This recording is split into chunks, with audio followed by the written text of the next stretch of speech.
Thank you for joining us on the Horse Talk Show and Equus Television for the Ocala-Marion County connections to the two most exciting minutes in sports, the 148th running of the Kentucky Derby, brought to you by Peterson and Smith Equine Hospital and Complete Care, and supporting sponsors, Showcase Properties of Central Florida, Seminole Feed Stores, the Equus Inn, Equus Television, and the Chamber and Economic Partnership.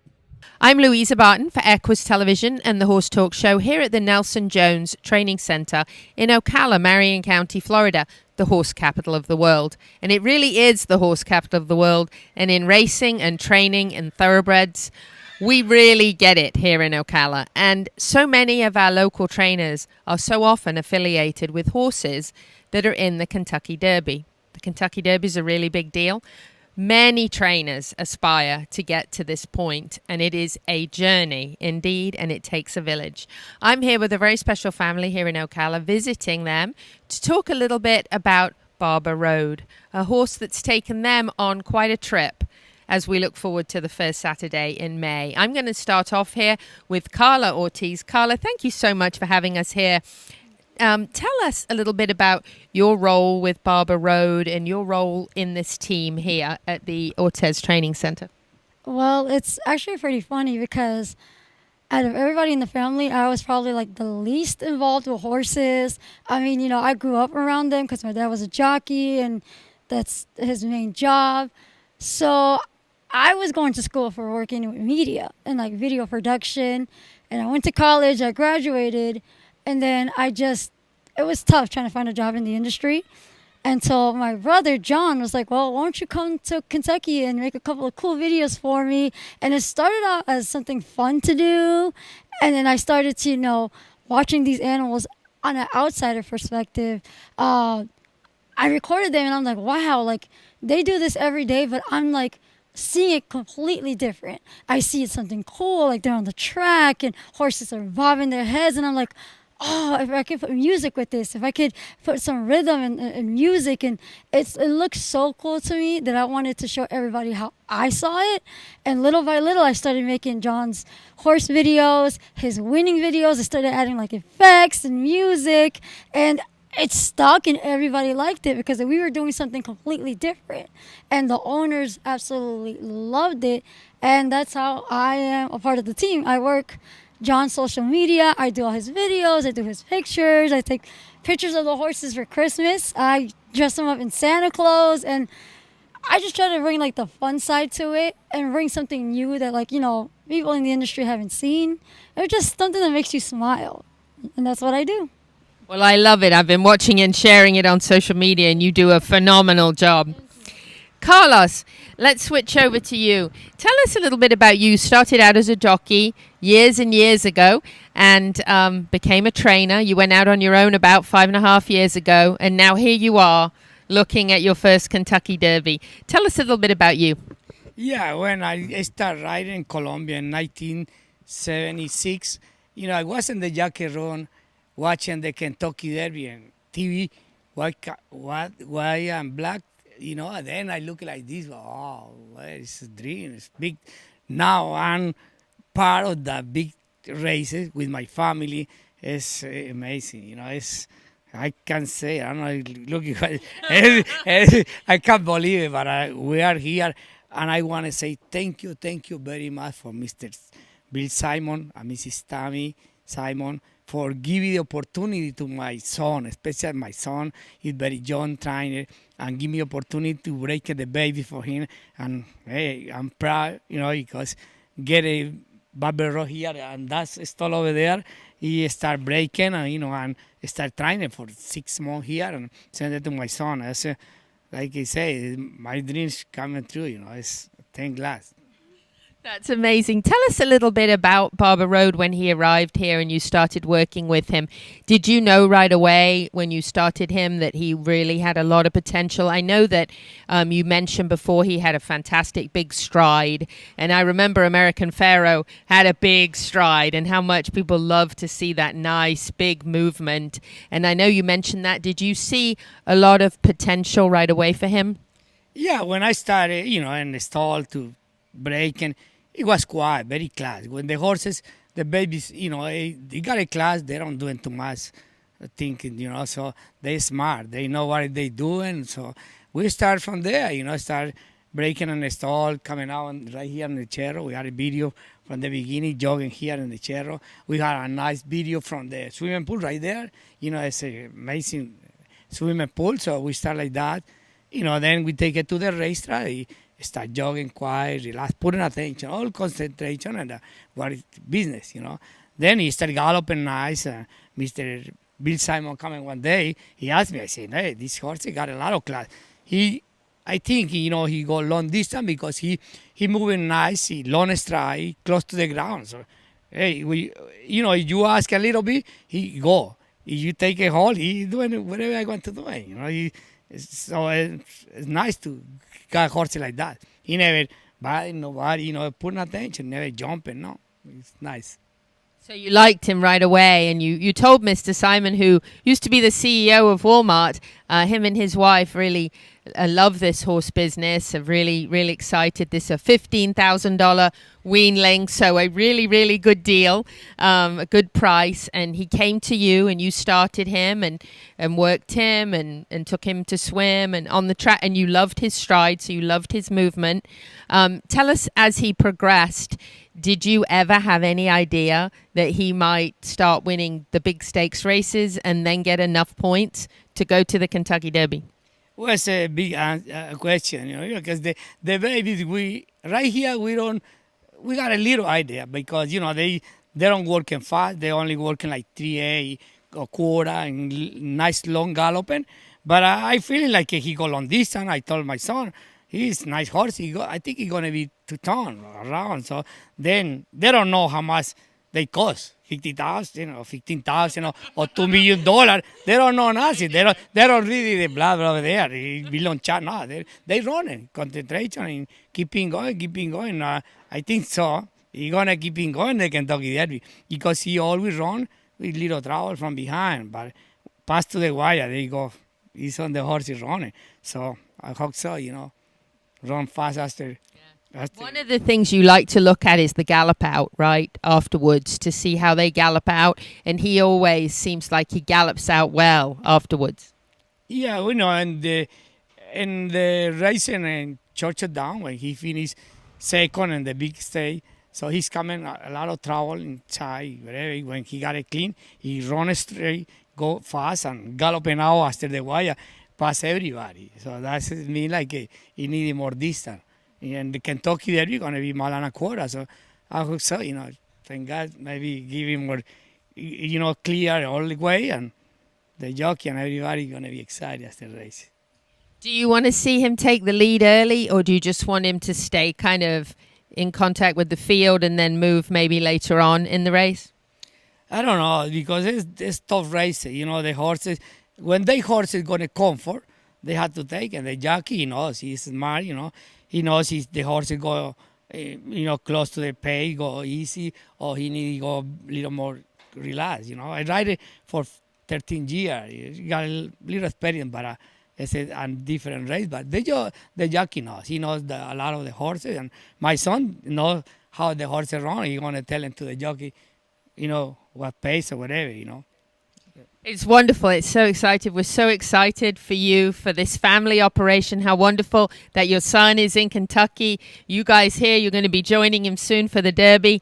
I love what you're doing. I'm so proud of you and so excited for you. And we certainly hope to see you in the winner's circle with this incredible horse. Yeah, I hope so. Thank you very much. Remember, this is Ocala Power. We call it Ocala Power, Yeah. I love it. Ocala Power. You heard it right here on the Horse Talk Show, here with the Ortiz family at Ortiz Training Center. We wish Barber Road the very best in the Kentucky Derby. The 148th running of the Kentucky Derby, brought to you by Peterson and Smith Equine Hospital and Complete Care, and supporting sponsors: Showcase Properties of Central Florida, Seminole Feed Stores, the Equus Inn, Equus Television, and the Chamber and Economic Partnership.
This show is brought to you in part by Seminole Feed Stores, family owned since 1934.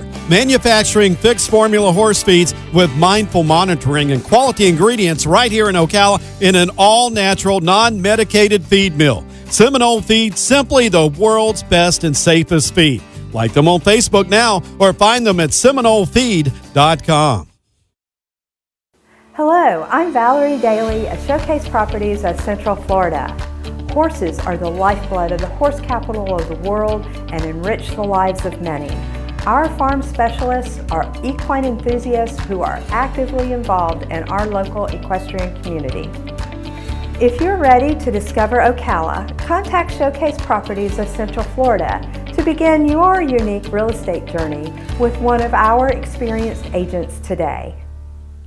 The Equus Inn in the horse capital of the world was recently renovated with equestrian lovers in mind. Located right in Ocala, just minutes from I-75 and only 20 minutes away from the all-new World Equestrian Center and the Florida Horse Park. A hotel offering guests modern comfort with southern charm. The Equus Inn would like to wish all Ocala Marion County connections to the 148th running of the Kentucky Derby the best of luck and a safe trip. We hope to see one of you in the winner's circle. I'm Louisa Barton for the Horse Talk Show and Equus Television here at Ocala Breeder Sales with one of our local superstars, Tammy Bobo. I've known her for years, dear friend of mine with First Finds, and we have a great Florida bred story for the Kentucky Derby this year with Simplification, and I'm going to let her tell us just a little bit of background on this phenomenal, commanding champion. Tammy, thanks for being with us.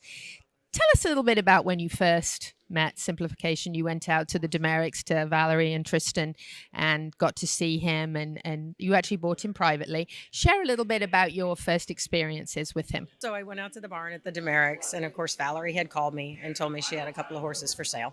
So he was one of the horses that I had gone out to look at to purchase, and just a pretty individual. At that point I was looking at him for a weanland, a yearling, pinhook. So conformation, correctness, forward, earlier kind of yearling is what you're always looking for from a pinhook perspective in that aspect of the Explain pinhook for our listeners. I actually was writing for Ocala Magazine yesterday, and I put pinhook and then I put explanation. So pinhooking is the term comes from the term of football, and it's like the roll fast turn of a ball. So what you're doing is you're buying horses with a short or long-term ROI. For example, the weanland to yearling market is about average of about a 10-month ROI.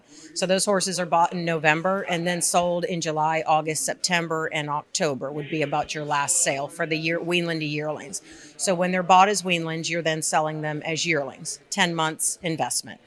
And then in September Keeneland, I have another facet to my program, which are yearling to 2-year-old pinhooks. That's a 6-month ROI. So those horses are bought out of September, mostly, and August, let me back up, August, September, or October. Those horses are then brought home, straight to the 2-year-old programs, broke and trained, and at that point, a rider is put on their back, and those horses are exercised, usually 6 days a week, and the point of that program is for those horses to debut their ability to breeze in a 6-month span. 6 month being ideal. April would be, of course, your 7, and also Maryland in May. But those horses debut their ability as to how well they can move or run in a 1/8 of a mile, 1/4 of a mile. And in today's world, the gallop out has become much more important than the actual breeze and how they do it, because residually, that's where the market goes. And that's what dictates the soundness of these horses residually going forward. If they're hard on themselves, they have a lot of knee. So a lot of facets to the industry that really all come together when you're talking about stakes horses and horses that go on to take training and become top horses. That was the best explanation I've ever heard of that. Thank you. Oh, you're welcome. You're welcome. So tell us, you went out to the Demericks and you got to see Simplification and Florida bred, and you liked him. I liked him physically. Fernando was with me. We both liked the horse physically. He looked like he would make a weanland to yearling pinhook. And at that point, that was our vision for the colt, to purchase him to go into our First Finds as a weanland to yearling pinhook. And like all horses, you know, they're x-rayed prior to sale. We x-rayed Simplification. He had some minor sesamoiditis changes, not something that was extremely alarming. However, at that point, not this time, wasn't the it horse. You know, and this is a fashion industry we're in. So it's all in what's hot and what's not. So at that point, not this time was doing well. However, he was not doing as well as he is now. So with the x-rays and having a knot this time, and we were preparing the horse for actually the OBS January sale. With that being said, we were going to have some sort of residual impact due to his x-rays at that point. We'd work with the colt. We knew his personality. He's a tough colt. He certainly wasn't going to kiss you and lick you every morning. That's not simplification. He has a lot of grit, and that's probably why he's become the horse he's become. He's a very, he's a colt that loves to train and loves his job. So when he'd go to the round pen or go through our program, he was always a tougher colt. And we thought, if this colt can channel this, we might have a great racehorse on our hands. So we just opted to bypass the sale and go straight to racing.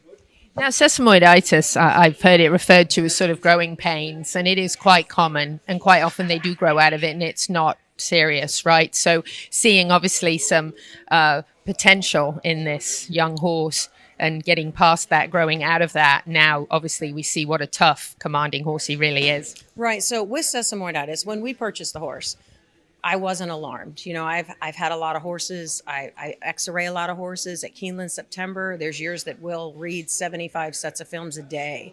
So sesamoiditis, for me, over the years, I've only been in the business 12 years. I've seen so many of these horses that grow through it. And it is, in fact, to me, growing pains. But like every industry, we tend to focus and channel ourselves to certain things that become hot topics. And unfortunately, in my opinion, sesamoiditis has become the plague in the thoroughbred industry. So when a new owner or someone who's not versed in the industry or maybe hasn't had the number of horses that one might have, and I'm a very small boutique operation. I don't do large numbers. I do quality over quantity. And that's been my motto from day one. But sesamoiditis is part of horses. It's part of thoroughbreds. It's part of them developing, building bone. These are young horses. So concussion is how you build bone. And without that, you're not going to build strong racehorses. So for me, a horse with sesamoiditis, like simplification, when I vetted him and he had sesamoiditis. It wasn't the red flag to me. It was a typical horse. He wasn't a small horse. He's a big, powerful, pretty, yearling, or weanling. So he was one of those horses that constituted probably having some sort of sesamoiditis. With that being said, I've had plenty other horses. Momos, we ran in the Breeders' Cup. Momos, I sent to the July sale, and he did not sell. I wouldn't, I wanted $100,000 for him then, and love the colt. He's a homebred. He had sesamoiditis, and again, to me, that's just part of growing pains. I still own a part of the horse today. He's gone on to be a great horse for us. And I just feel that sesamoiditis is part of it. Where not anything's perfect. And I feel that a lot of the limelight has been shed on something that I don't find as significant as most people. You're obviously right, having seen him do so incredibly well at Gulfstream. I mean, he's had some amazing races. We've seen him really progress and mature. Now looking forward to the Kentucky Derby. Kind of what are your thoughts? He's obviously very popular. He's in the top 10 right now for the Derby, and that's huge. So share kind of how you're feeling now as mom. To be honest, I just feel blessed to have the opportunity. It's overwhelming, to have people just come up and just are so nice. And people I've never spoke to before or had the opportunity to meet, they actually will approach you now and congratulate you. And it's just kind, it's kind. And I understand, maybe he could be the only Florida bred in the race. I don't know that to be a fact. I did learn that here yesterday at the sale. Someone came up and told me that, so I don't like to speak third-party information. However, it seems like a lot of the Florida people are kind of rallying around this horse and really are wishing him well. I just feel blessed, to have the opportunity to be here. I mean, it's anyone's game, and this is kind of what we all hope and pray for one day. And I'm very fortunate and blessed to be in this position. Amen. Do you have an outfit and a hat picked out yet? I have an outfit, and I thought I'd wait till Louisville to pick out the hat. I just thought maybe there's more opportunity there for hats. There certainly is. And Tammy, coming from a quarter horse background and an investment company and working with websites and then into thoroughbreds 12 years ago, you've had huge success. You've hit the stakes races consistently with your horses. To now be in the Kentucky Derby mode and on that trail is pretty exciting. We want to say congratulations to you for all your hard work. You and Fernando and First Find's an amazing job that you do with the horses. We love you, and we certainly hope to see you in the winner's circle. Louisa Barton here at OBS with Tammy Bobo, hoping to see her with the big Derby win this year for the Horse Talk Show and Equus Television. The 148th running of the Kentucky Derby, brought to you by Peterson and Smith Equine Hospital and Complete Care, and supporting sponsors: Showcase Properties of Central Florida, Seminole Feed Stores, the Equus Inn, Equus Television, and the Chamber and Economic Partnership.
This show is brought to you in part by Seminole Feed Stores, family owned since 1934. Manufacturing fixed formula horse feeds with mindful monitoring and quality ingredients right here in Ocala in an all-natural, non-medicated feed mill. Seminole Feed, simply the world's best and safest feed. Like them on Facebook now or find them at SeminoleFeed.com. Hello, I'm Valerie Daly at Showcase Properties of Central Florida. Horses are the lifeblood of the horse capital of the world and enrich the lives of many. Our farm specialists are equine enthusiasts who are actively involved in our local equestrian community. If you're ready to discover Ocala, contact Showcase Properties of Central Florida to begin your unique real estate journey with one of our experienced agents today.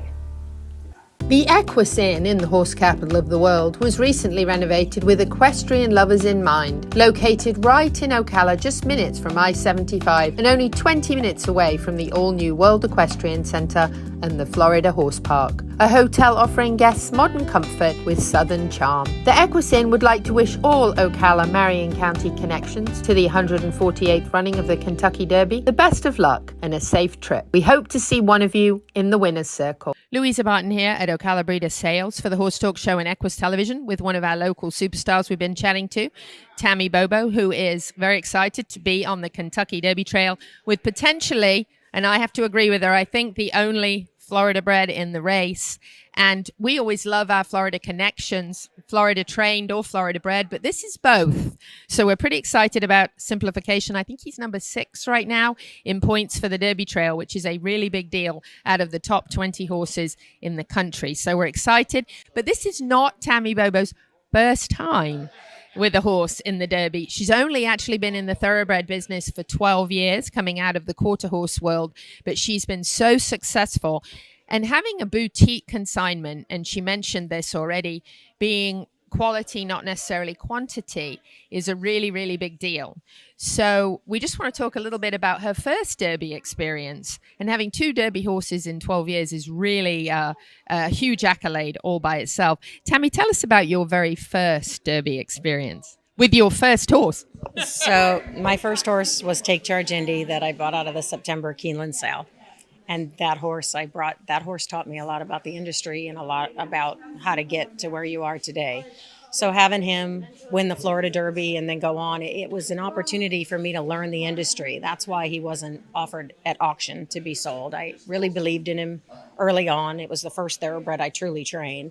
And he was just a special horse from the beginning. So my Derby experience certainly wasn't as the only owner at that point. At that point, I had sold off legs of him going in, not knowing the industry. Certainly, I was not versed in the industry, and I didn't have an idea truly of what a thoroughbred racehorse could truly sell for and the odds of having that sort of stakes horse. So I certainly learned this the hard way, but I am blessed and thrilled with the opportunity to now know a lot more today. So my experience at the first Derby was very minimal. It was my daughter and I. We went to watch.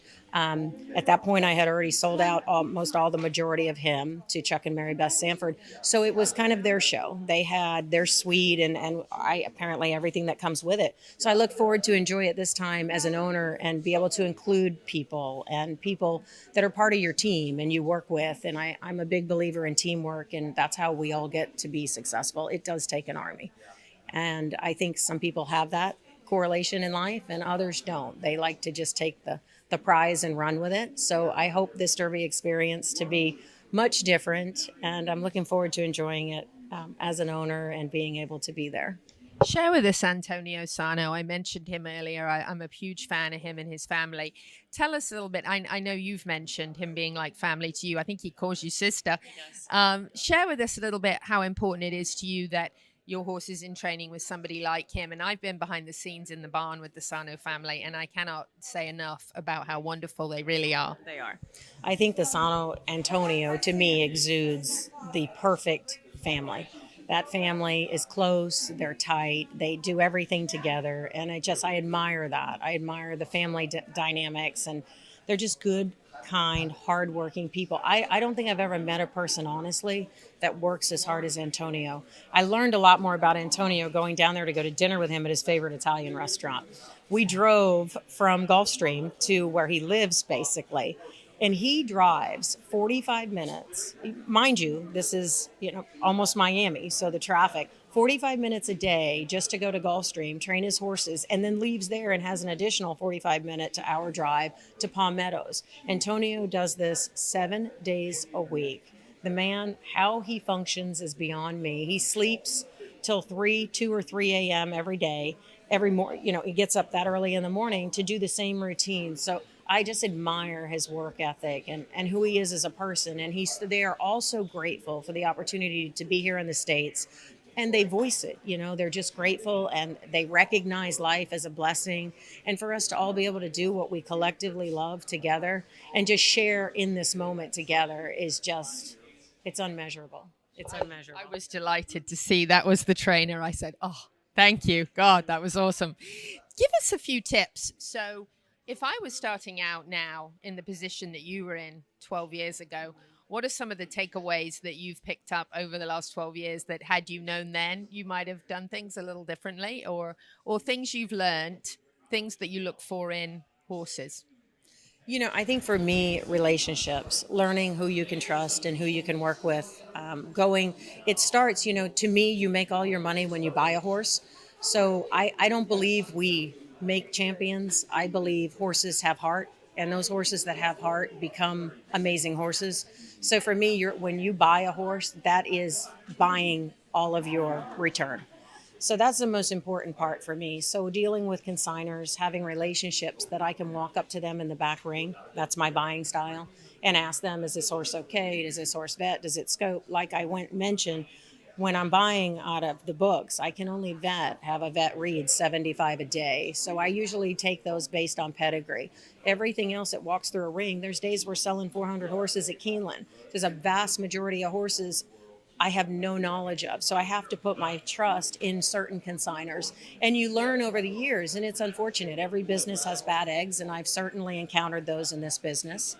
And you just pick yourself up and go on and just try harder the next time and pay more attention, and just know that you just can't give those people another shot. And unfortunately, that's the society and the world we live in. You have to learn to build relationships with people and work with people you can trust that have your back. And that's what it's about in this world. And I feel that my circle of people is solid. I love the people I work with. All my 2-year-olds, as you know, are with the Demericks. I think the world of Tristan and Valerie. And I feel they feel the same about me. And I think together, we work great together. I respect them, they respect me. And I think in business, you have to have the foundation, and it takes a foundation. Again, back to First Finds, my amigo and Ricky Martinez. You couldn't do this without him. I'm at the sales. Fernando and I were buying horses. We know that our horses are fed, that our horses are taken care of, and that my amigo is back at that barn, and I don't have to worry about anything. If he needs me, he knows how to reach me. But in fact, I put my trust in him when I leave and know that 100% of it will be done just as well as if I was standing there or better.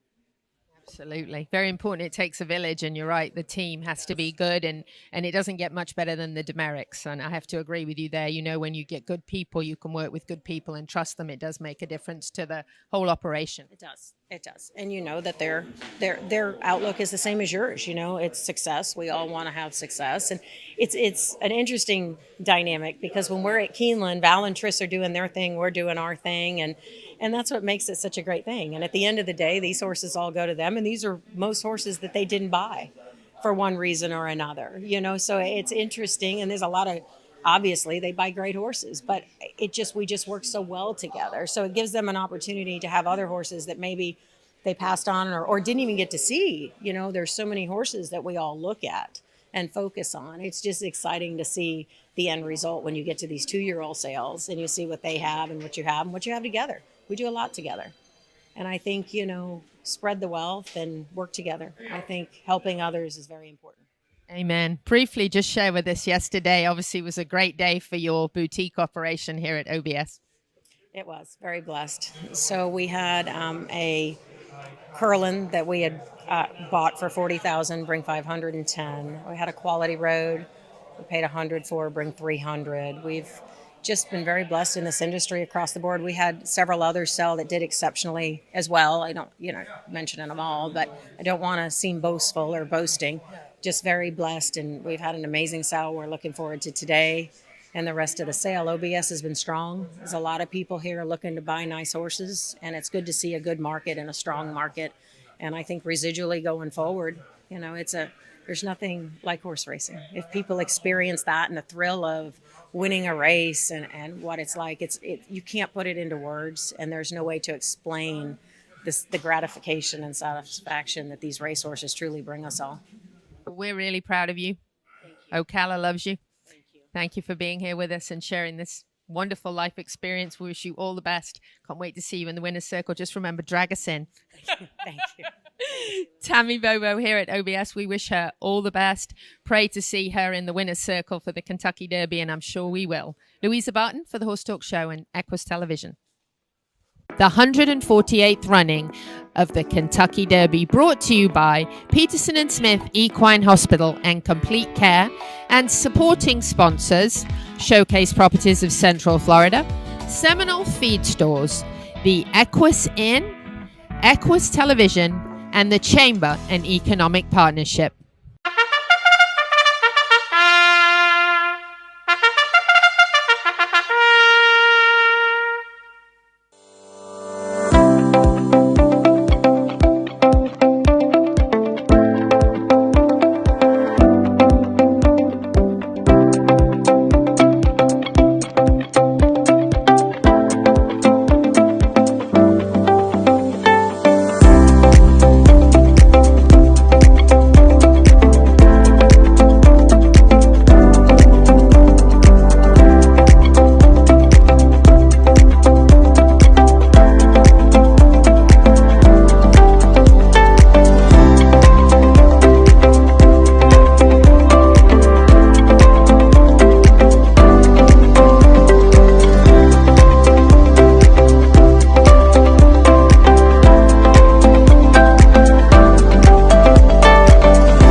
This show is brought to you in part by Seminole Feed Stores, family owned since 1934. Manufacturing fixed formula horse feeds with mindful monitoring and quality ingredients right here in Ocala in an all-natural, non-medicated feed mill. Seminole Feed, simply the world's best and safest feed. Like them on Facebook now or find them at SeminoleFeed.com. Hello, I'm Valerie Daly at Showcase Properties of Central Florida. Horses are the lifeblood of the horse capital of the world and enrich the lives of many. Our farm specialists are equine enthusiasts who are actively involved in our local equestrian community. If you're ready to discover Ocala, contact Showcase Properties of Central Florida to begin your unique real estate journey with one of our experienced agents today. The Equus Inn in the horse capital of the world was recently renovated with equestrian lovers in mind. Located right in Ocala, just minutes from I-75 and only 20 minutes away from the all-new World Equestrian Center and the Florida Horse Park. A hotel offering guests modern comfort with southern charm. The Equus Inn would like to wish all Ocala Marion County connections to the 148th running of the Kentucky Derby the best of luck and a safe trip. We hope to see one of you in the winner's circle. I'm Louisa Barton for the Horse Talk Show and Equus Television here at Ocala Breeder Sales, and we are looking forward to the Kentucky Derby, the 148th running of the Run for the Roses. Right now, we only have one Florida bred that we know of running in the race, and that is Simplification, an amazing, commanding horse that has proved himself already to be quite a winner.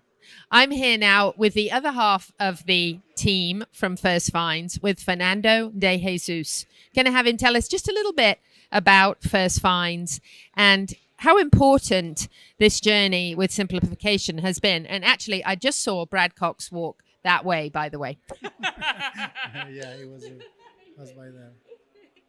Fernando, tell us a little bit about First Finds and a little bit about what you look for in a horse when you and Tammy are choosing horses that you think are suitable for your consignment in your program. Well, it's like everybody go out there in the sales, try to find a diamond, So pretty much, go look in the horses, see if pedigree is enough, if it's a horse you're gonna make money in some point, and just pretty much what everybody does. Obviously, a lot of people has different ways to, find their horses. It's a little tricky business, but and you like it, you enjoy it. Tell us what you liked about Simplification. Well, Simplification is it's a really nice horse. When we bought it, it was, obviously not this time, and the time was a, fresh sire. Nobody really won, not this time to they starting winning. And the reason we got Simplification is because we don't have no this time in the farm already for the yearling season. So when Valerie and Christian told us they have no this time, we go look it up, and it's like don't know, no this time, but no this time is starting races here, races there. So it's like okay, I think we need no this time in the barn, and that's why we ended up with Simplification. So looking forward now to the Kentucky Derby and being on the Derby trail, did you ever imagine that he would make it this far? And kind of how do you feel now thinking about his chances against obviously the other top 19 horses in the US or the world? Well, yeah, I mean, when I have him taken to the barn for the Merricks when he was a baby, it was different than another horse I've been having, over the years. This horse was more tougher, strong. Obviously, it shows was very, very potential horse for the racing and things like that. So I think it's a lot of good horses up there. The only reason they're not make is because maybe they'll go, to some people they're not take the time with them and stuff like that. But it's a lot of good horses.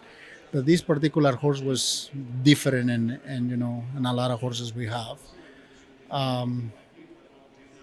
Yeah, I told them, when when I prepping for the yearling and bring him to the OBSL, and I told them, and we don't get it done here. I don't think I'm gonna go to 2-year-old. I think we're gonna go to the races when this horse. Now you see what happens. Now you're glad you went to the races with the horse. Yes. He obviously for the yearlings and the 2-year-olds, that want you kind of nice, clean horse and stuff like that. He has his little issues like minor issues that people in that time pretty much they're not gonna pay what you're looking for. So I told Tammy and Christian and Sano, I said, listen, I got this horse here. I don't think I wanna roll in and 2-year-old because I don't get it done in the yearling. I say let's take our time and let's go to the races and see what happens. And enjoy the races, enjoy the experience, Yes. Yes. go on the journey. Yes. I think when you bless, you can try to sell your product and things like that. And when it's going to be for you, it's going to be for you. So God has his plans already. You can try, like a business, but, just it's our time.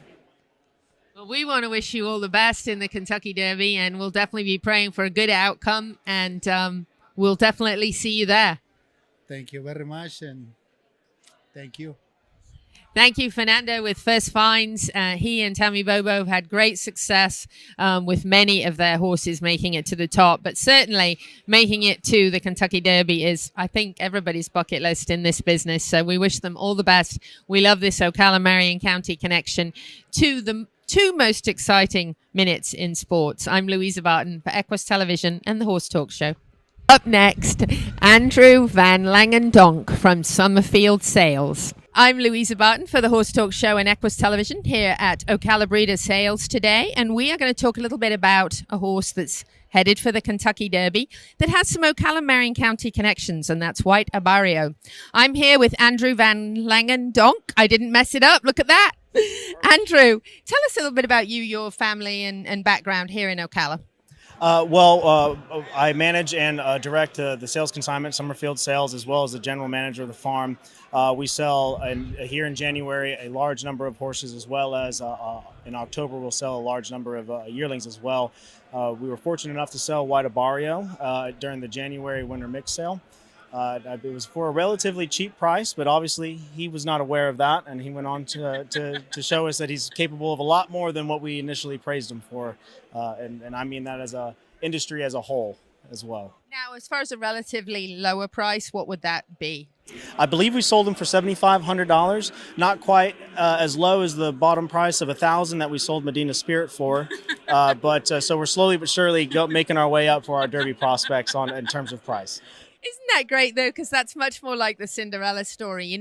As much as we love to see horses go through the sale for $2.3 million like we did yesterday, it's also wonderful to see some of these horses that don't necessarily go for the big money really come out on top like this. It's pretty exciting. It must be exciting for you to watch their journey. Oh, absolutely, and I actually prefer a horse that comes from an underdog kind of deal.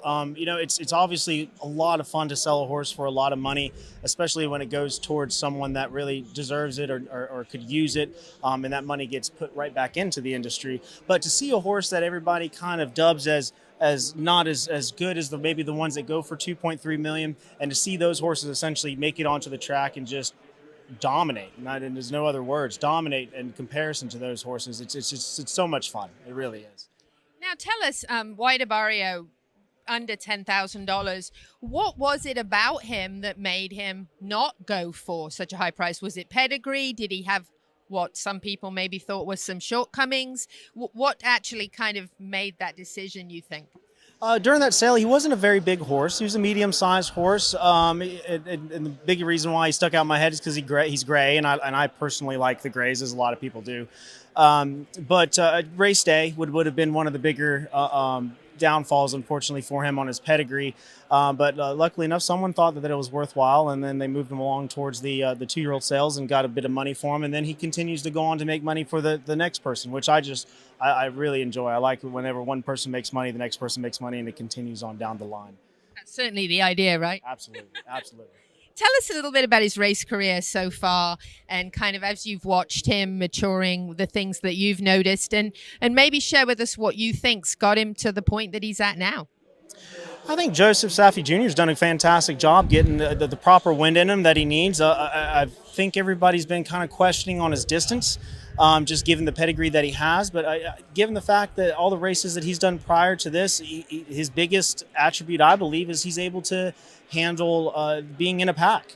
And, some of these horses, I believe nowadays, they kind of tend to need the perfect trip in order to win. But I feel that a horse that can really dive down into it, get into the middle of that field, find a hole or make their own hole, and then continue on to cross that wire first, that's what's really important. And fortunately, that's what he seems to be able to have. And I completely give that to Spendthrift for their ability to raise racehorses. They raise them in herds. They don't seclude them. They don't, make them off on their own just because they think one horse is more worth more money than another horse.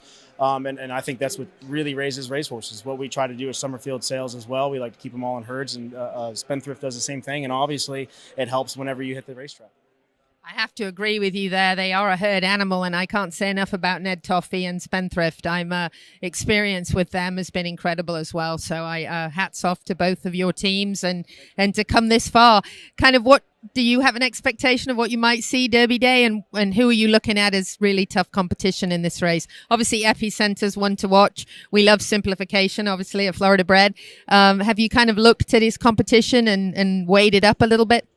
Epicenter is obviously going to be a big threat for him, I believe, and but obviously with Simplification, fantastic horse. But unless he comes into this the next race where they head off together, unless he comes with a different mentality, I just think the same thing's going to happen. He's gone against him already, and he's proven that he's a better horse now. Once again, maybe he needs the perfect trip, and maybe he'll get it on the first Saturday of May. But as of right now, it looks like White Barrio can make his own perfect trip. That's wonderful. Well, we wish you the very best, as always. Summerfield Sales always does an excellent job. Andrew, thank you for joining us on the Horse Talk Show, and all the best to you at the Derby. Louisa Barton here at OBS for the Horse Talk Show and Equus Television. The 148th running of the Kentucky Derby, brought to you by Peterson and Smith Equine Hospital and Complete Care, and supporting sponsors: Showcase Properties of Central Florida, Seminole Feed Stores, the Equus Inn, Equus Television, and the Chamber and Economic Partnership.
This show is brought to you in part by Seminole Feed Stores, family owned since 1934.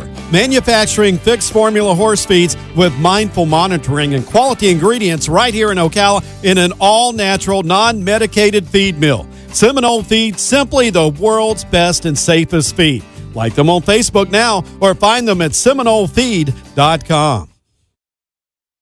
Hello, I'm Valerie Daly at Showcase Properties of Central Florida. Horses are the lifeblood of the horse capital of the world and enrich the lives of many. Our farm specialists are equine enthusiasts who are actively involved in our local equestrian community. If you're ready to discover Ocala, contact Showcase Properties of Central Florida to begin your unique real estate journey with one of our experienced agents today. The Equus Inn in the horse capital of the world was recently renovated with equestrian lovers in mind. Located right in Ocala, just minutes from I-75 and only 20 minutes away from the all-new World Equestrian Center and the Florida Horse Park. A hotel offering guests modern comfort with southern charm. The Equus Inn would like to wish all Ocala Marion County connections to the 148th running of the Kentucky Derby the best of luck and a safe trip. We hope to see one of you in the winner's circle. I'm Louisa Barton for the Horse Talk Show and Equus Television on all smart TV networks here at Ocala Breeder Sales with actually another one of our local superstars. She has an incredible history. We can even talk about American Pharaoh. I'm here with Susan Montaigne of SBM Training and Sales. And we're going to talk a little bit, first of all, about Cyberknife and about a very exciting journey towards the 148th running of the Kentucky Derby coming right up very soon. Susan, thank you for being with us. Tell us a little bit about your background. So as a kid, I showed some English stuff. I got into barrel racing, moved to Ocala when I was 16 and got a job at the racetrack. Galloping horses goes back to Mr. Elmer Huback. I knew nothing about the racehorses and just started riding. I got a lot of my experience as far as the training end goes. I give credit to a lot of these other consigners that are here that gave me opportunities, not just to ride for them, but to work in their barn in the afternoons as well. Tell us about riding American Pharaoh. So Pharaoh, yeah, he's a different animal in itself, right? So they called and asked if I'd come and breeze a couple horses for him that particular day, and he happened to be on my set list. So yeah, they threw me up and said, just be easy, just sit there and don't move, don't smooch, don't do anything, just take him around the racetrack. So, and he did. He surely toted me. That was quite an experience. I imagine after having ridden him and then him be the first Triple Crown winner in 37 years, that has to have been a historic moment for you. Yes, for sure. Very thankful I got that opportunity because, listen, at the end of the day, they could have called anybody to come and get on him, and it just ended up working out to where he was on my set list that day. It's amazing. Tell us a little bit about Cyberknife. Obviously, very exciting for you. Looking forward now to the Kentucky Derby coming right up. Tell us a little bit about how you felt about him when you first met him, what you liked about him, and some of the qualities that you saw in him that have obviously got him this far on the Derby trail. So credit goes to Chad Summers. He bought this colt for Al Gold and Joe Hardoon. They bought him. I've done a lot of business with Chad. We've had a huge success together. We had Mind Your Biscuits, Off the Tracks, and the list kind of goes on from there. We've had multiple horses that were Grade 1 winners. This particular horse is a little different. He's tough. He was a little difficult to break, and every day was definitely a challenge getting him on the racetrack and training him. There was never a moment that you could make him tired. And that was, at the end of the day, I guess that's what's turned him into such an amazing athlete, because he doesn't get tired. But as far as that, I love to see the fact that he is starting to grow up a little bit. I didn't expect him to even run as a 2-year-old early, that's for sure. He looked like a horse to me that wants to go long, and ideally that's where it's ended up. Tell us when you talk about he was difficult when you first tried to start getting him under saddle. What are some of the techniques that you've tried and that have worked for you with horses like that? When you have obviously a young, very energetic thoroughbred, and you're not a big human, how do you deal with that? What are some of the things that you do to help bring him along to give him success? My team, every person in the barn has their own abilities. And it's a matter of focusing that energy in the right direction and putting the right riders on each individual horse. Some can handle finicky fillies, some can handle really, really tough colts. So this particular horse, a guy by the name of Juan Hernandez, he rode him every single day. That was his horse. He's not a horse that you wanted to go thumping on or be aggressive with. You just kind of had to, in some ways, let him do his thing, but guide that energy in the right direction and that forward momentum. What were the first things you liked about him? And did you see him possibly being a future Derby horse at that point, or even just a stakes winner? Not that that's a just. Horses like him, you see in the mornings that he has the ability, right? So he was light on his feet, never make him tired. And it was all going to be a matter of mentally when he gets it together.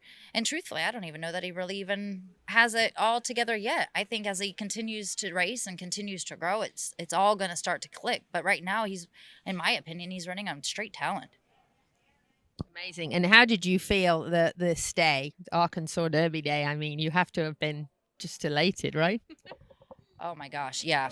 And you know, and for Al himself has put a lot of money into this business. I met him several years ago. He bought a horse off of me, and he ended up being a stakes horse for him. Not a graded stakes horse, but a stakes horse. And that was really the only horse that he and I ever had a connection with. But for him to be able to have his first grade 1 winner, and just the whole history that with Chad and I mean, it's quite remarkable, honestly. And I'm so excited for the whole team, and not just, you know, my guys at the farm. I mean, they put in just as much effort as anybody. We're actually taking Juan. Juan's going to the Derby. Oh, that's so wonderful. I bet he's thrilled, right? She's so excited. Yeah, that was one of my requests. And I said, you know, if anybody put in as much time in this horse as I did or Andy did, it's Juan. So it was a request that I had that he get to go, and he's going. That's awesome. Tell us a little bit about the OBS sale and kind of what you're here with your consignment. You obviously got some horses in the sale. What are you kind of looking forward and hoping for with these horses, and potentially obviously to go on and see them have incredible careers like so many of your horses have? Well, that's the main thing, right? So it's not necessarily what some of these horses work in. It's having the confidence when these buyers come up, and, you know, everybody has their level and where they can afford or what they want to do, or the end goals.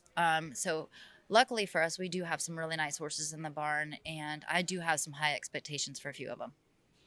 That's wonderful. Any last words about the Kentucky Derby? Obviously, we'll see you there with your team, and you must be very excited. You'll visit him, I take it, in the barn. Yeah, for sure. Yeah, so we've got a whole itinerary, I've been told, that we're doing, but Brad's done a phenomenal job with him. So great for their team as well. So, you know, hopefully, right? That's all we can do. But listen, just to be there, there's only so many that get to have that opportunity. And we're very thankful that it's going to be one of ours. To be in the top 20 is a really big deal. It sure is. You really just don't have words for it, right? So I'm like I said, I'm super excited for everybody involved.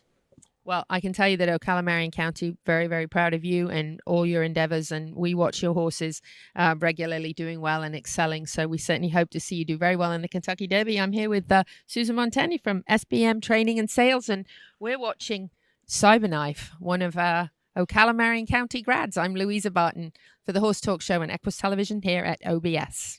The 148th running of the Kentucky Derby, brought to you by Peterson and Smith Equine Hospital and Complete Care, and supporting sponsors: Showcase Properties of Central Florida, Seminole Feed Stores, the Equus Inn, Equus Television, and the Chamber and Economic Partnership.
This show is brought to you in part by Seminole Feed Stores, family owned since 1934. Manufacturing fixed formula horse feeds with mindful monitoring and quality ingredients right here in Ocala in an all-natural, non-medicated feed mill. Seminole Feed, simply the world's best and safest feed.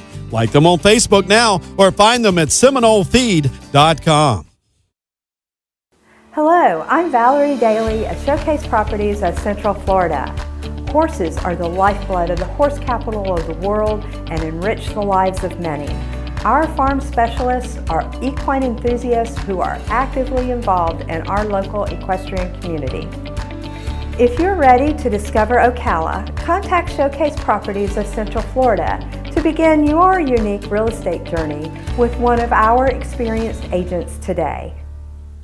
The Equus Inn in the horse capital of the world was recently renovated with equestrian lovers in mind. Located right in Ocala, just minutes from I-75 and only 20 minutes away from the all-new World Equestrian Center and the Florida Horse Park. A hotel offering guests modern comfort with southern charm. The Equus Inn would like to wish all Ocala Marion County connections to the 148th running of the Kentucky Derby the best of luck and a safe trip. We hope to see one of you in the winner's circle. I'm Louisa Barton for the Horse Talk Show and Equus Television here at Ocala Breeder Sales at SBN Sales and Training, and we're talking about Cyberknife.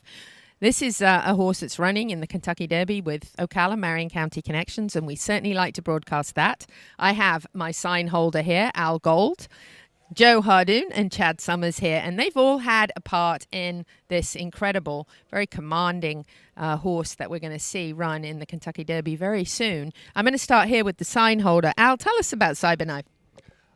I just pay the bills. These two guys will give you all the details you want to know about the horse. So this is the money man and the sign holder. Okay. Good for you. You put it in a good place then, Al. Joe, tell us a little bit about your involvement with Cyberknife, looking forward now towards the Derby and kind of what your hopes are. Well, Cyberknife was a horse that Chad and I purchased at the Fasig-Tipton yearling sale. We bought him for $400,000.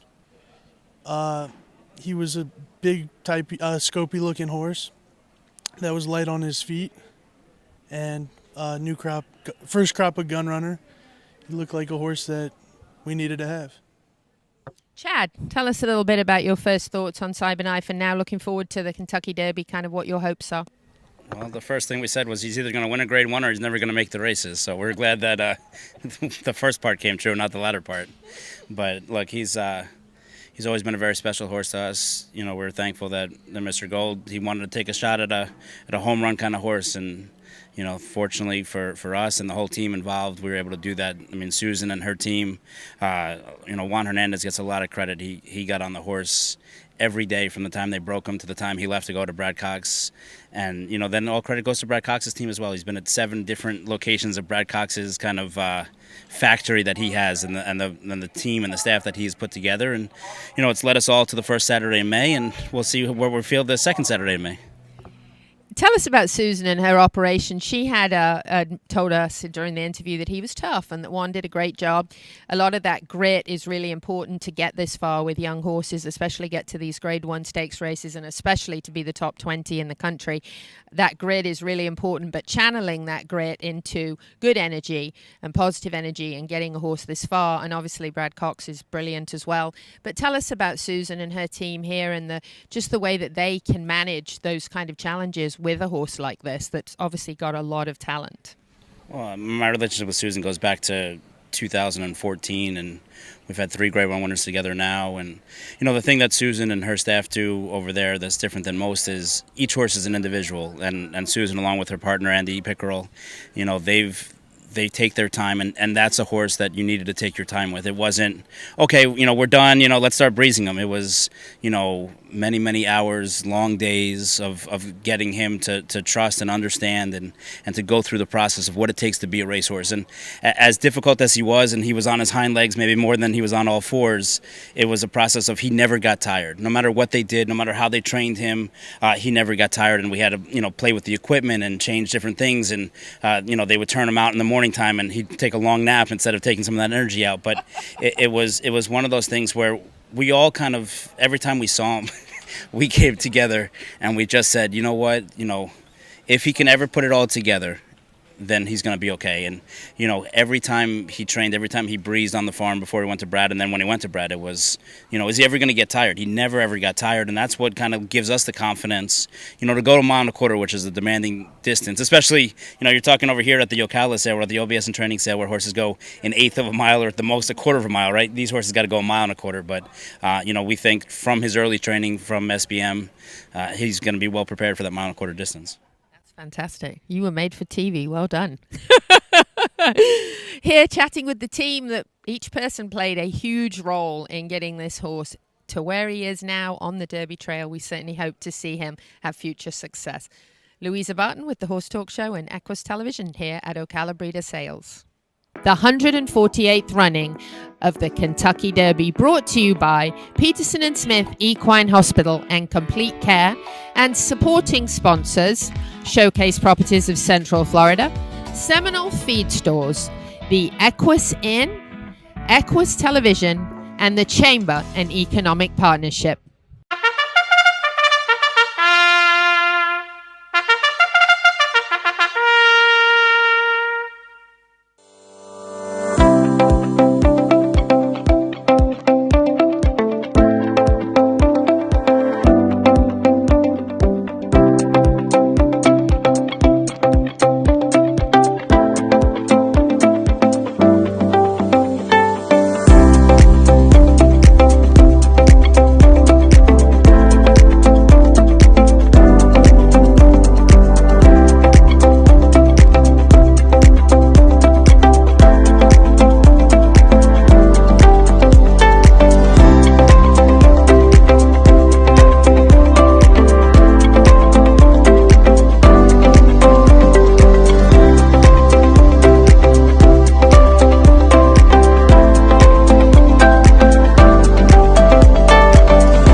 This show is brought to you in part by Seminole Feed Stores, family owned since 1934. Manufacturing fixed formula horse feeds with mindful monitoring and quality ingredients right here in Ocala in an all-natural, non-medicated feed mill. Seminole Feed, simply the world's best and safest feed. Like them on Facebook now or find them at SeminoleFeed.com. Hello, I'm Valerie Daly at Showcase Properties of Central Florida. Horses are the lifeblood of the horse capital of the world and enrich the lives of many. Our farm specialists are equine enthusiasts who are actively involved in our local equestrian community. If you're ready to discover Ocala, contact Showcase Properties of Central Florida to begin your unique real estate journey with one of our experienced agents today. The Equus Inn in the horse capital of the world was recently renovated with equestrian lovers in mind. Located right in Ocala, just minutes from I-75 and only 20 minutes away from the all-new World Equestrian Center and the Florida Horse Park. A hotel offering guests modern comfort with southern charm. The Equus Inn would like to wish all Ocala Marion County connections to the 148th running of the Kentucky Derby the best of luck and a safe trip. We hope to see one of you in the winner's circle.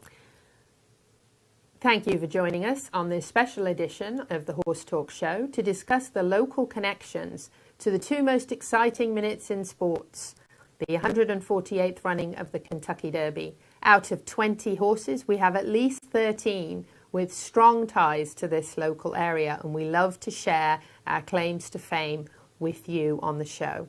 Joining us now, I have Eddie Woods of Eddie Woods Stables, and like to chat to him a little bit about Messier. Eddie, thank you for being back with us on the show again. Pleasure. Tell us a little bit about your first interaction with this horse and how you came by giving him a great foundation and a start. He belongs to SF Thoroughbreds, aka the Avengers, a bunch of good people, and we do all their breaking and training. So he came in here from Atlas Farm in October. They give him all 30 days after they buy him at the sales before they send him down here. He's very straightforward, very handsome, good-looking horse. He broke out really well, just total class act the whole time, and you know he's gone on to do quite well for the time being. When you first get them, there at your training center, what's the first thing that you kind of work on, and what are some of the things that you look for that really show you if this is a horse that might shine? You don't know that till later, way down the line, whether you got a good horse or not. But, we just basically see how they handle themselves, get tack on them, and just work around them a bit and get riders on them and ease on, go real slow and let them get their feet underneath them and bring them along as they need to be brought along. What do you attribute your great success? Every single time we have a major stakes race, I think I track you down because a grad from your farm is doing so well. What do you credit that to? Because it definitely repeats every time. It's down to good clients who buy good horses and breed good horses. And unfortunately, we've got a great string of clients, and that's what they do. They spend a lot of money in some cases, but they up their chances when they do, and we just get a lot of nice horses, and some of them go on and some of them don't. So kind of how are you hoping to see Messier play out in the Derby? It's certainly a tough field. There's a lot of really, really good horses in it this year that we've got our eyes on, and a lot of local connections. What are you kind of hoping to see him do? Well, I think he'll probably be very close to the pace. He's got a good draw. And usually most of them horses from that outfit are right up on it, and you just hope he gets a good run and a good run around there, not any trouble, and see what happens from there. His last work was very good. I watched it on XBTV, and it was a really nice work. Yeah, he's a really nice horse. Lovely horse, beautiful looking horse. Any last words for our listeners and viewers, Eddie, on the race? I think Chad Brown will be really hard to beat because that horse had the best experience in the bluegrass. He learned the most because he had to wiggle his way through traffic, and he did it with confidence and got up there and won well. And he looks like one of the few horses in the race that are probably going to get them all in the quarter. So he'll be the horse to beat. Yes, and definitely wiggling through the horses is important in the Derby. Very much so.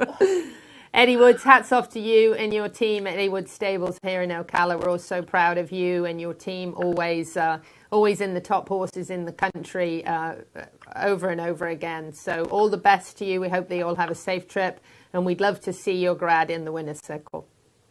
The 148th running of the Kentucky Derby, brought to you by Peterson and Smith Equine Hospital and Complete Care, and supporting sponsors: Showcase Properties of Central Florida, Seminole Feed Stores, the Equus Inn, Equus Television, and the Chamber and Economic Partnership.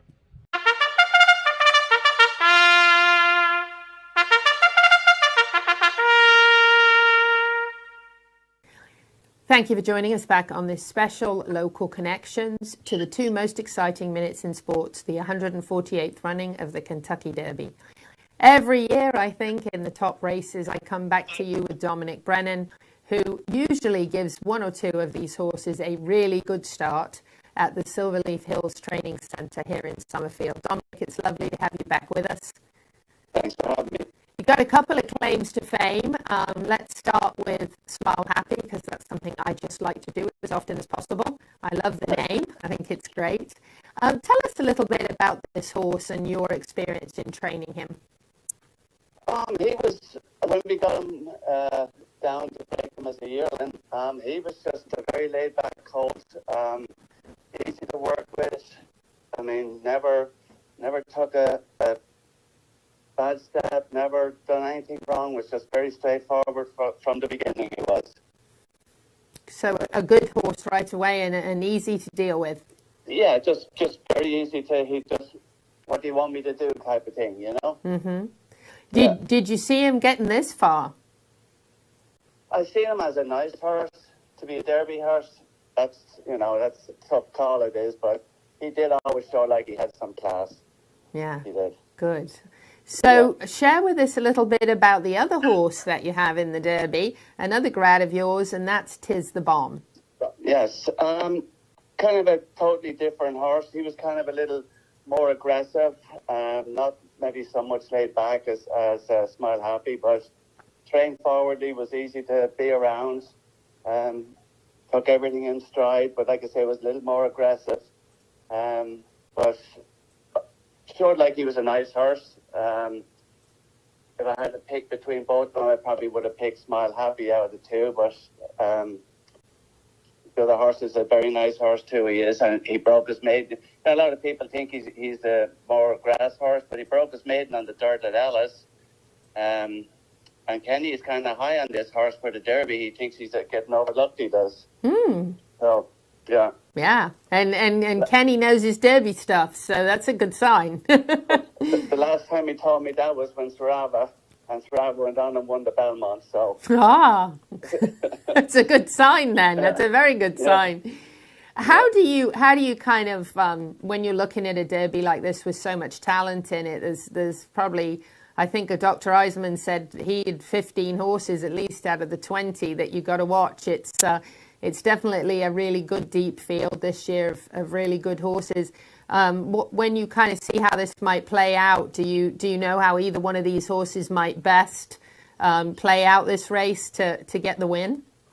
You know, a lot depends on the break, and a lot depends on running. A lot of it is luck at the Derby, I think. You know, I mean, you gotta have everything lined up. You can get stopped in traffic, and if you get the run of the race, you mightn't be the best horse in the race, but you'll end up winning it. You know. Yeah, it's true. So it's a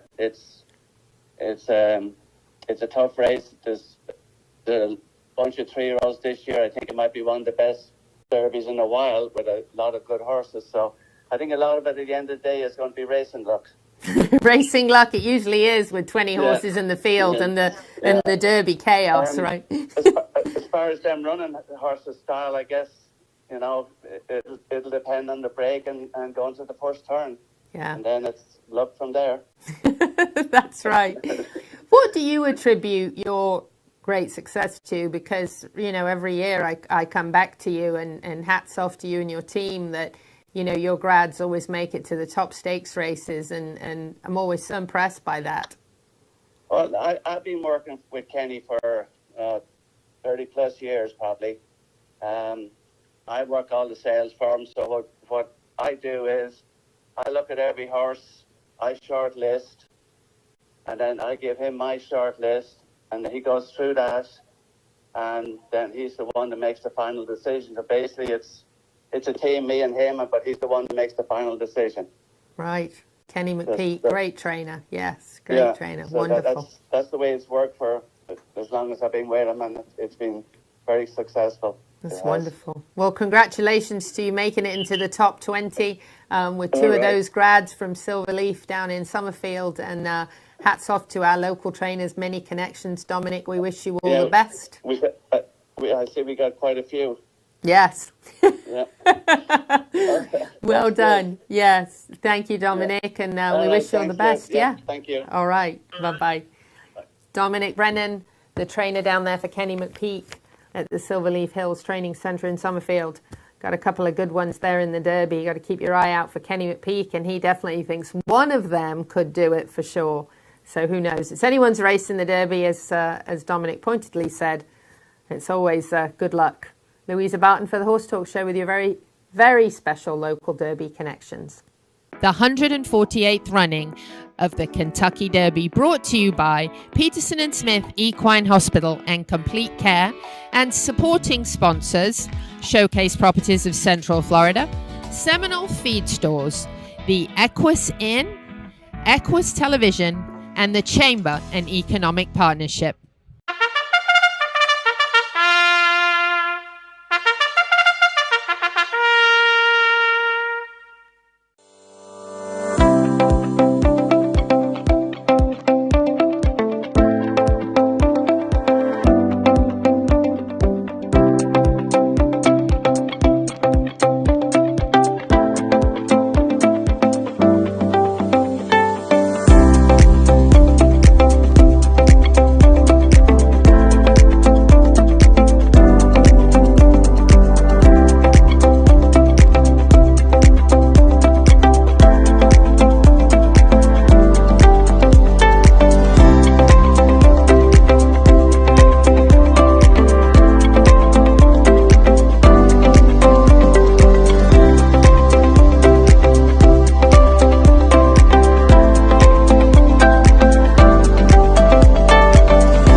This show is brought to you in part by Seminole Feed Stores, family owned since 1934. Manufacturing fixed formula horse feeds with mindful monitoring and quality ingredients right here in Ocala in an all-natural, non-medicated feed mill. Seminole Feed, simply the world's best and safest feed. Like them on Facebook now or find them at SeminoleFeed.com. Hello, I'm Valerie Daly at Showcase Properties of Central Florida. Horses are the lifeblood of the horse capital of the world and enrich the lives of many. Our farm specialists are equine enthusiasts who are actively involved in our local equestrian community. If you're ready to discover Ocala, contact Showcase Properties of Central Florida to begin your unique real estate journey with one of our experienced agents today. The Equus Inn in the horse capital of the world was recently renovated with equestrian lovers in mind. Located right in Ocala, just minutes from I-75 and only 20 minutes away from the all-new World Equestrian Center and the Florida Horse Park. A hotel offering guests modern comfort with southern charm. The Equus Inn would like to wish all Ocala Marion County connections to the 148th running of the Kentucky Derby the best of luck and a safe trip. We hope to see one of you in the winner's circle. Louisa Barton here for the Horse Talk Show and Equus Television, featuring the special connections, all of the local connections, and there are many this year to the Derby and to the Oaks, and we're very excited to have Niall Brennan from Niall Brennan Stables here with us, and we're going to chat to him a little bit. We were hoping that he would have a Derby horse, but that decision was made, and so actually he has a very popular Kentucky Oaks horse, and we haven't done anything on the Oaks this year, so I'm really glad to have Niall with us to talk a little bit about Kathleen O. Hi, Niall. Hey, Louisa. Thanks for being back with us. Yeah, my pleasure. Tell us a little bit about this very special horse. Well, we feel she's very special. It's kind of a great story. The owner is a guy called Pat Carney, who is 83 years old, and this is his very first racehorse. Aww. And she's named after his wife, whose name is Kathleen, and her maiden name was O'Boyle, so Kathleen O. And his wife is 82 years old, and this is their very first racehorse. So they bought her from me last year at the two-year-old sale at OBS, and Shug McGee, of course, trains her, but, you know, she's undefeated so far, so they've had an amazing ride that they just can't believe, and they've got their kids and their grandkids involved now, and I'm hoping they're going to have a great time up in Louisville for the weekend at Churchill. I'm sure they will, and hopefully, I think, as he said, he's got a great attitude about it. He's just had a wonderful ride, and win, lose, or draw, they've had an amazing experience, and that the whole family is sharing. And she, you know, she's a lovely filly. She's improving, even as she's unbeaten, but she still keeps improving. And as Shug said, she'll be even a better filly later in the year because she's a big scopy type that will only improve with time and distance.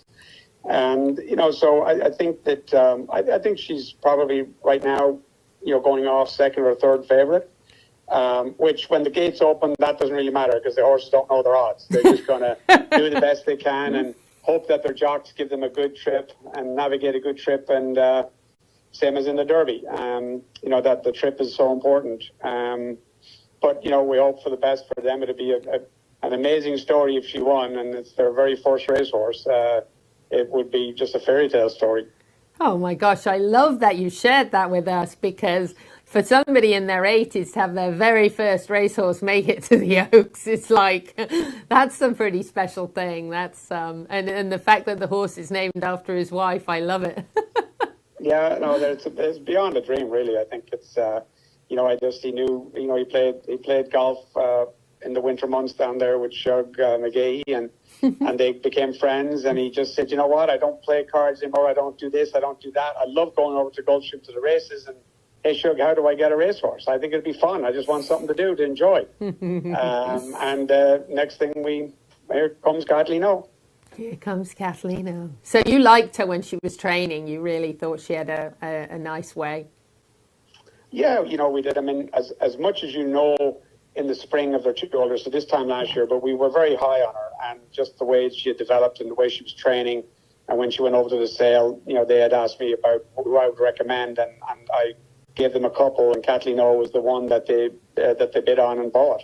Wow. And which is, again, it's fate, I guess. It's just it's the great. journey that they're on. And, she's a wonderful filly. Hopefully she stays healthy, and they'll have a lot more fun with her down the road. Oh my gosh. Well, listen, I'm rooting for her now and betting on her because I just love the story. I think about my parents, they're in their 80s, and I think how amazing if they had a racehorse that, that got that far. So I think how neat is that to be in the best horses in the country, for the Oaks is a pretty special place for these people to be. So I'm certainly hoping to see her and them in the winner's circle for the Oaks. That's a brilliant story.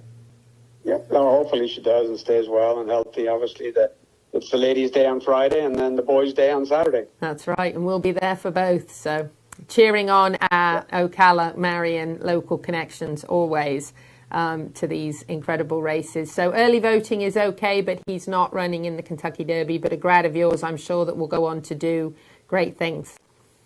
Oh, I think so. He's a very nice horse, and he was second, ran a huge race in the Wood Memorial in New York, and was just beat by Mo Donegal, who's one of the favourites for the Derby. But I think, Chad Brown, his trainer, and the owners, I think they just took a close look at it and felt he ran a huge race and is a kind of a up on the pace horse, which there's a lot of in the Derby. And they just felt like, we do the right thing now.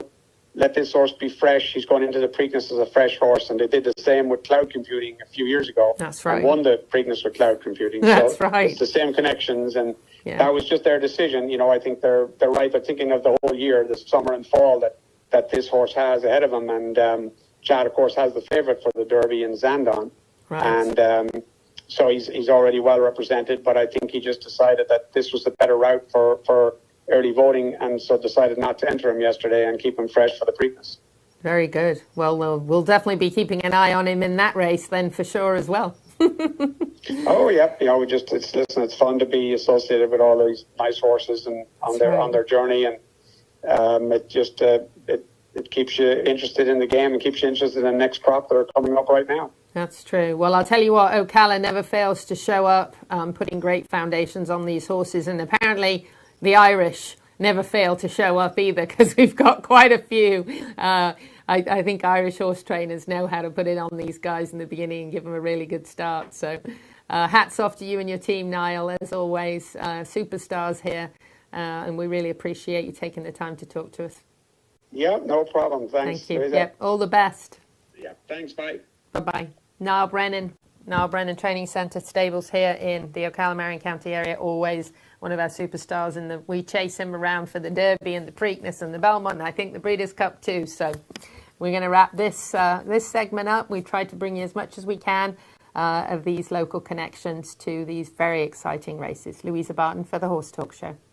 The 148th running of the Kentucky Derby, brought to you by Peterson & Smith Equine Hospital and Complete Care, and supporting sponsors: Showcase Properties of Central Florida, Seminole Feed Stores, the Equus Inn, Equus Television, and the Chamber and Economic Partnership.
This show is brought to you in part by Seminole Feed Stores, family owned since 1934. Manufacturing fixed formula horse feeds with mindful monitoring and quality ingredients right here in Ocala in an all-natural, non-medicated feed mill. Seminole Feed, simply the world's best and safest feed.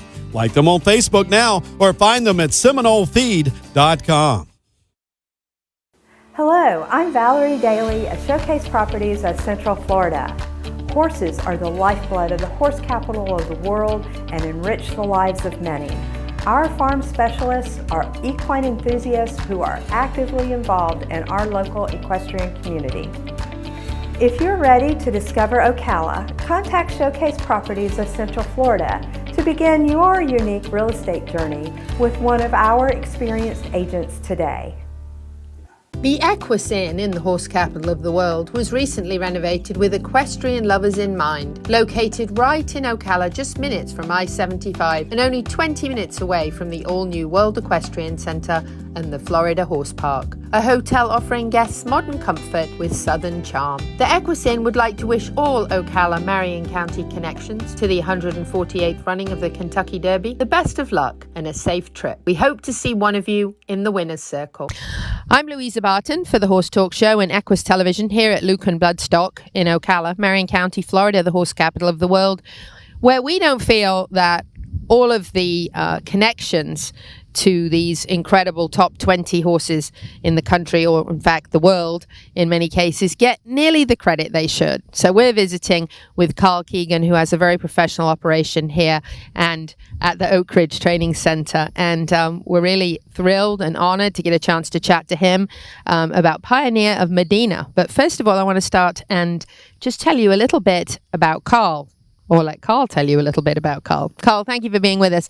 Share a little bit of your background with us in the horse world, in the thoroughbred world.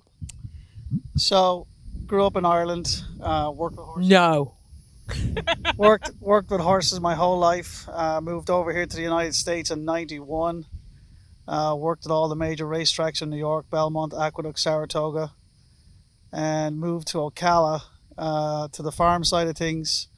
2006, was assistant manager on a big farm here for 9 years, and then went off for another couple from Chicago, ran their farm, and decided in 2020 to go out on my own and launch Luke and Bloodstock. So we've been lucky our first year with Luke and Bloodstock to have a runner in the Kentucky Derby now. It's very, very exciting. Those are actually pretty good odds in your first year, aren't they? Yeah, right. Yeah. So tell us a little bit about, you mentioned when we were over at the barn earlier, how many horses you generally have in training here. Usually we have between 85 to 100 we break every year. We start consigning horses there a couple of years ago, so we'd have about 25 to 30 horses to consign as 2-year-olds every year. But the majority of the horses we have are for clients that race. We're extremely lucky to have these clients, and it's a privilege to train these horses every day and to have the good breeding that we get in here, best of stallions, best of mares, just quality bloodstock, and it's really nice to be around them every day. Just got to meet one that came second to Nest, huh? Yeah, Dover Dreams. She came in here for a little R&R at the end of the year. She's had 2 3/8 out of half there last week, and she's ready to go back to Chad. Filly that's been training very well, and hopefully she can improve on the second that when she finished the Nest last year in Belmont. Very nice. So let's talk a bit about the Derby this year. Derby, I should say properly. Tell us a little bit about Pioneer of Medina. When did you get this horse in here at the barn, and what were your sort of first thoughts about him? So he came in here, all the Samaya horses shipped down last year, about September time. He came in, he was actually a pretty straightforward horse. Took to the breaking process very easily. Anything we asked him, he did it with ease. Took him up onto the racetrack, and he actually flew under the radar quite a bit actually, until we started getting him out to about 3/8, and then we had a different horse. But just a pretty plain brown wrapper from the time when we first got him until he started progressing and we started getting him out to further distances. You really saw that we had something. So he went off to Todd, and here we are. So please God, he can run good in the Derby on Saturday. That's what I say. So tell us a little about his personality, kind of just easygoing horse or a little bit more highly strung? No, definitely not highly strung. Easygoing type of horse. Give a couple of riders some scares early on as he started getting fit, but for the most part, he was really, pretty easy horse to be around, easy horse to train. Just some things that I like are fresh horses and nervous riders. So he gave some riders a scare on a Monday morning after he'd had a day off, but for the most part, he was a real class act to be around. Now, looking at post position and competition for the big day, kind of what would be an ideal situation for him for how the race goes? And he's kind of a little tactical, so that's good. He seems to be able to get in a good position. Kind of give us a rundown of if you were the trainer at the track, if you were Todd, what you would be kind of hoping for. Well, I definitely don't want to get in the shoes of Todd Pletcher. He's one of the best in the business, of course. But, there's so much speed in there. I think Epicenter, I believe he's drawn down inside in the 3 spot. So he'll probably go. It's the Derby. It's all about the break. So you really cannot. It's all about the trip. it's all about the break and who's going to be. Those jocks are just gunning for position. So, ideally, if he was to sit in that first flight and then just come, he's going to be coming late. So he's definitely a late. He'll keep going in the stretch. You saw that in Louisiana with the longer stretch there. So it's just all about the break. Leave it up to Bravo.